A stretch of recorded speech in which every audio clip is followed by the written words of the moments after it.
તો ગુજરાત અને ભારતના આઈસ્ક્રીમ ઉત્પાદકોએ તાજેતરમાં નાણામંત્રીને મળીને માંગ કરી હતી કે આઈસ્ક્રીમ પરનો 18% જીએસટી ઘટાડીને 5% કરવામાં આવે। આ પાછળ ઉદ્યોગોનો શું તર્ક છે અને આમ આગળ શું થઈ શકે છે તે જાણવાનો પ્રયાસ કર્યો અમારા સંવાદદાતા કેતન જોશીએ। આવો જોઈએ। દેશભરમાં ભારે ગરમી હોવા છતાં આઈસ્ક્રીમ ઉત્પાદકો તેના પર લાદવામાં આવેલા 18% જીએસટીથી ખૂબ જ ઠંડા પડી ગયા છે। ઇન્ડિયન આઈસ્ક્રીમ મેન્યુફેક્ચરર્સ એસોસિએશન દ્વારા નાણામંત્રી નિર્મલા સીતારમણને આઈસ્ક્રીમ પર પણ 5% જીએસટી લાદવામાં આવે તેવી માંગ કરવામાં આવી છે। ઇન્ડિયન આઈસ્ક્રીમ મેન્યુફેક્ચરર્સ એસોસિએશનનું કહેવું છે કે દૂધની મીઠાઈઓ પર 5% જીએસટી લાદવામાં આવે છે, પરંતુ દૂધથી જ બનતી આઈસ્ક્રીમ પર 18% જીએસટી શા માટે?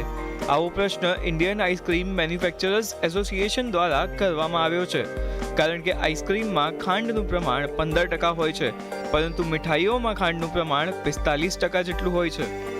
દેશમાં કુલ આઈસ્ક્રીમના વેચાણમાંથી 80% આઈસ્ક્રીમ માત્ર 30 રૂપિયાના ભાવે વેચાય છે।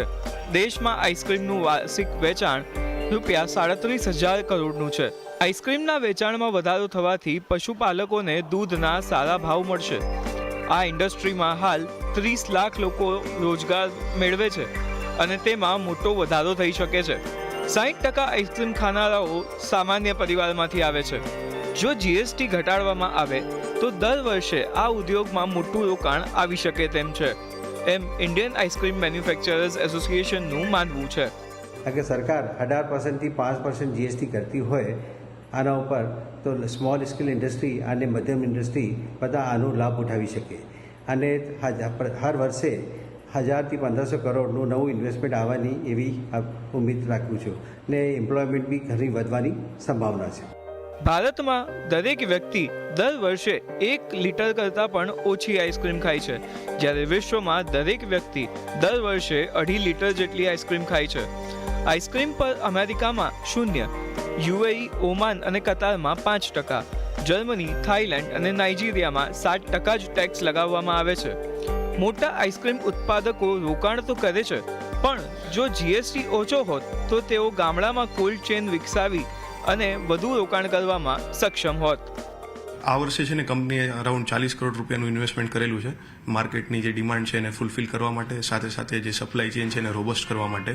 પણ જો જીએસટીમાં થોડુંક રિલીફ હોત તો આ 40ના બદલે આપણે કહીએ 1.5 ટાઈમ્સ મોર અમાઉન્ટ આપણે સ્પેન્ડ કરી શકત અને જેનાથી હજી ઇન્ડસ્ટ્રી સ્ટ્રોંગ થાત અને રૂરલમાં જે કોલ્ડ ચેન છે એનું ડેવલપમેન્ટ પણ સારું એવું આપણે કરી શકત। એપલના સ્થાપક સ્ટીવ જોબ્સનું કહેવું છે કે જો તમે લોકોને ખુશ કરવા માંગતા હો તો આઈસ્ક્રીમથી સારો બીજો કોઈ જ વિકલ્પ નથી। આ ઉદ્યોગ પણ સરકારને મનાવવાનો પ્રયાસ કરી રહ્યો છે। સરકારનો એ પ્રયાસ હોય છે કે દરેક સેક્ટરને મદદ કરી તેમાંથી રોજગાર અને નવું રોકાણ પણ આવે। જો આઈસ્ક્રીમ ઇન્ડસ્ટ્રીમાં પણ જીએસટી ઓછો કરવામાં આવશે તો ન માત્ર રોજગારનો વધારો થશે, પરંતુ સાથે સાથે નવું રોકાણ પણ આવી શકે તેમ છે। કેતન જોશી, અમદાવાદ।